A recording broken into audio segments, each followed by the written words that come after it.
What are you doing? Hello? Hey, wait. I can't talk. I'll talk later. Love you. Who was that? It was Mom. River. Hey, buddy, how's it going? I'm canoeing a river. Going about as good as it can go, I suppose. Holy cow. All right, go.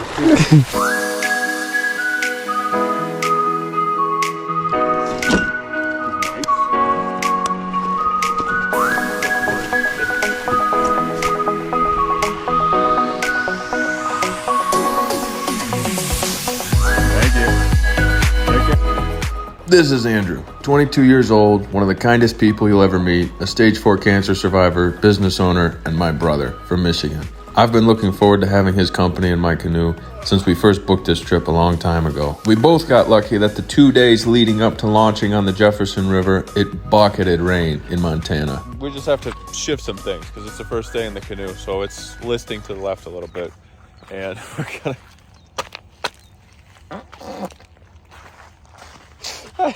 Top of the morning to you. All right, we're gonna... The 2 days of rain before the trip was helpful because this river is usually really low this time of year, and the rain helped bring it up a little bit. We still had to hike it for quite a ways, leashing it across all the low rocks that we didn't scrape out the plastic bottom, and saw some really neat wildlife along the way too, like this pelican, who we unintentionally woke up when we paddled past. Oh, got that morning dump, huh? Also these deer, who when they crossed the river, we watched them to see when the water came up to their bellies so we would know where the deepest part of it was. Looks like it's deep left. Yeah, that was really handy. We'll just go where they were the deepest in the water. We dumped out as much drinking water as we could from our 2 6-gallon jugs to lighten the load so we wouldn't be hitting rocks. But in spite of our efforts, we still spent a lot of time hiking through the Jefferson River. At one point, we even had to go over this diversion dam. Basically, a diversion dam is to hold the water back so the farmers can pump it into their fields and water their crops. But we had to carry the canoe over the top of it because there was no official portage route. It's a small boat, lightweight, lighter than the aluminum canoe that I used last summer, and it maneuvers pretty well. It doesn't have a keel on the bottom, but since it's plastic, it's also more vulnerable to damage from these rocks. It was great. Yeah. Water was pretty smooth. Maybe like 10, 15 getting out of the canoes, running Yeah. it, but... Ever since we left land, he's had his fly down the entire day. I didn't tell you to zip it up. Even as low as the water was, I didn't want to start off with bad habits and tied off to the canoe a safety line just in case the water did rise, which it didn't. Andrew has a good attitude and he's strong, a great traveling companion.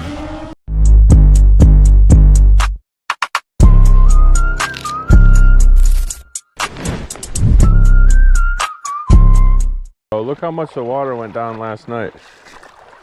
You see all those wet rocks? Now the river's that much lower, so we got to get going. Yeah, scoot. It's nice weather out here now, but Montana summers don't last forever. It's already the end of August and I know winter's coming, so I want to keep momentum as long as I can. And while I have my brother with me, I definitely want to make some good miles. We quickly got acquainted with reading this river. When it was wide and the water was smooth, it was moving slow. We had easy paddling where the channel was deep enough for us to go by without rocks. But when it narrowed down, the water moved a lot faster, which was a reminder that this thing is draining down to the Missouri every day that it doesn't rain, getting lower and lower as we go. We saw a ton more deer in and out of the river coming down here to graze and drink, and then somebody's random dog took snacks in the canoe as we went, and then pulled up under the 287 bridge to have lunch in the shade while I put my solar panel in the sunlight to charge up the electronics. We pushed back off from lunch to determine that the next spot would be the confluence of the Missouri River. And we made that goal too, even having a little time afterwards to paddle past the confluence. All right, paddle left, paddle left, paddle left. Man, I almost did it. obviously I'm retracing some of the Lewis and Clark expedition. Not strictly the purpose of this journey, but part of my journey goes along where they were. A lot of it does, actually. And if you look right there, right on that piece of land, is where Sacagawea was captured, and she served as their native guide over to the Pacific Ocean and then back when they were on their way back, all while carrying her infant son on her back. But it's right there. There's no marker or anything, but it is noted on the map.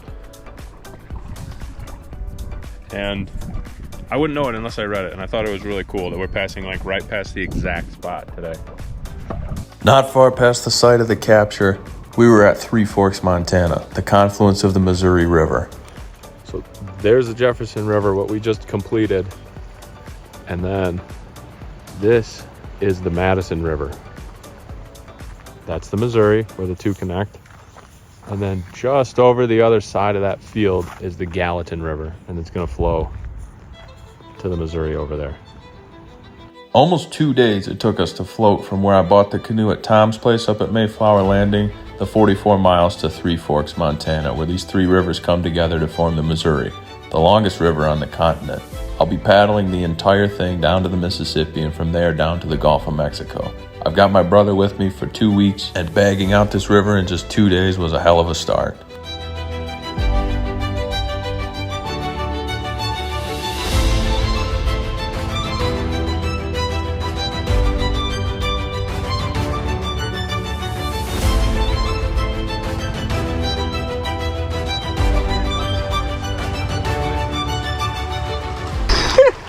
Sent you a text message yesterday saying that we're here. What more could you want?